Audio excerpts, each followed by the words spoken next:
விஜயதாரணி நம்மோடு தொலைபேசி வாயிலாக இணைந்திருக்கிறார். காங்கிரஸ் எம்பி திரு மாணிக்கம் தாக்கூர். சார் வணக்கம்.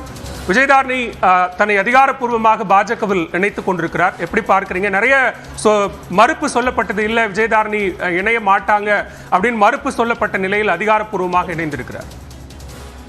துரோகம் செய்திருக்கிறார், விளவன்கோடு மக்களுக்கு துரோகம் செய்திருக்கிறார், கன்னியாகுமரி மாவட்டத்திற்கு துரோகம் செய்திருக்கிறார், தமிழகத்திற்கு துரோகம் செய்திருக்கிறார், காங்கிரஸ் கட்சிக்கு துரோகம் செய்திருக்கிறார், 3 முறை வாய்ப்பளித்த காங்கிரஸ் கட்சிக்கு துரோகம் செய்திருக்கிறார், 3 முறை வாக்களித்து வெற்றி பெற செய்த காங்கிரஸ் கட்சி அவரை யாரென்றே தெரியாத இருந்த நிலையிலே விளவன்கோடில் அவரை வெற்றி வைத்த விளவன்கோடு மக்களுக்கு துரோகம் செய்திருக்கிறார்.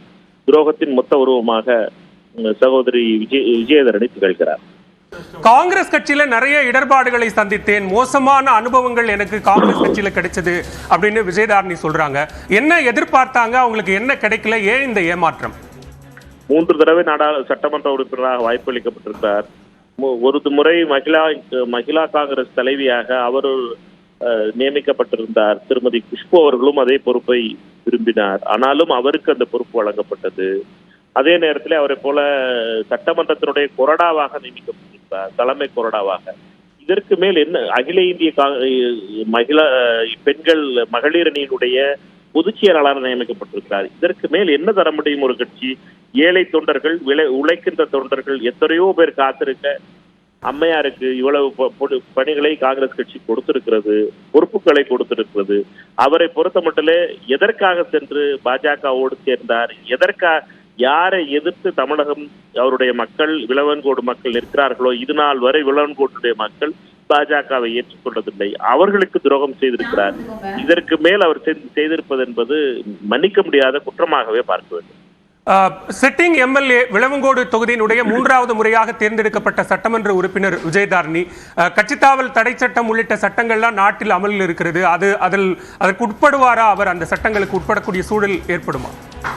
அவசியம் உட்படுவார். அவர் ராஜினாமா செய்யவில்லை என்றால் அவரை பொறுத்த மட்டிலே காங்கிரஸ் கட்சி அவர் மீது நடவடிக்கை எடுக்கும், அதுவும் சட்டப்பூர்வமான நடவடிக்கை எடுக்கும். அவர் சரத் யாதவ் கேஸிலும் நாம் பார்த்ததே, இன்னொரு கட்சியில் சேர்ந்தால் அவர்களுடைய பதவி பறிக்கப்படும். அவருடைய பதவி பறித்து விளவன்கோடில் மிக விரைவில் இடைத்தேர்தல் நடைபெறும். பாரதிய ஜனதா கட்சியில சேர்ந்ததுக்கு நிறைய காரணங்களை இப்போ பட்டியலிட்டாங்க விஜயதாரணி. பெண்களுக்கு முக்கியத்துவம் கொடுக்கக்கூடிய ஒரு கட்சியாக இருக்கிறது.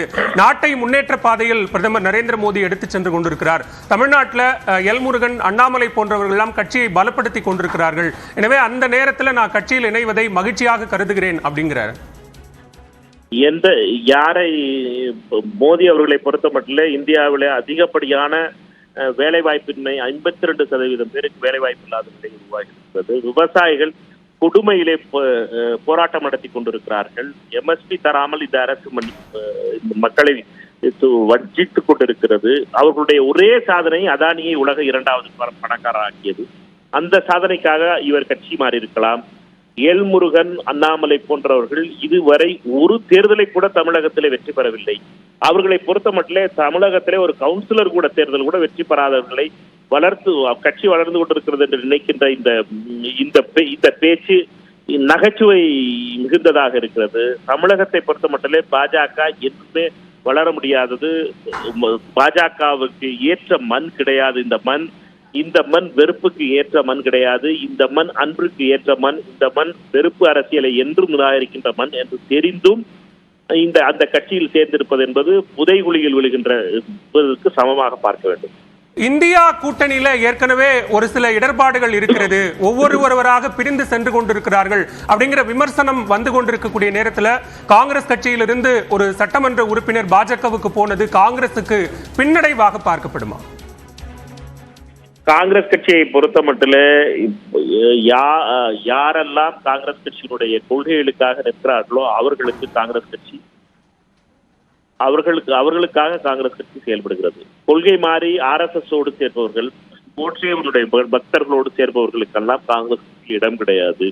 எங்களை பொறுத்த மட்டிலே இந்த தேர்தலிலே இந்தியா கூட்டணி இன்று காலை ஆம் ஆத்மியுடன் கூட்டணி வைத்து அறிவித்திருக்கிறோம். நேற்று காலை சமாஜ்வாதியோடு அறிவித்திருக்கிறோம். ஒவ்வொரு நாளும் இந்தியா கூட்டணி வளம் பெற்றுக் கொண்டிருக்கிறது. சதிகளை ED, CBI அச்சுறுத்தல்களையும் மீறி இந்த கூட்டணி வெற்றி நடைபெற போகிறது. இந்த கூட்டணி 300 இடங்களை வெற்றி பெற்று ஆட்சியிலே அமர்வோம். மே மாதத்திலே இந்தியா கூட்டணியுடைய பிரதமர் பொறுப்பேற்பார் என்பதில் எந்த ஒரு சந்தேகமும் தேவை. மிக்க நன்றி திரு மாணிக்கம் தாக்கூர். இணைப்பில் வந்து பல்வேறு கருத்துக்களை பகிர்ந்து கொண்டமைக்கு நன்றி.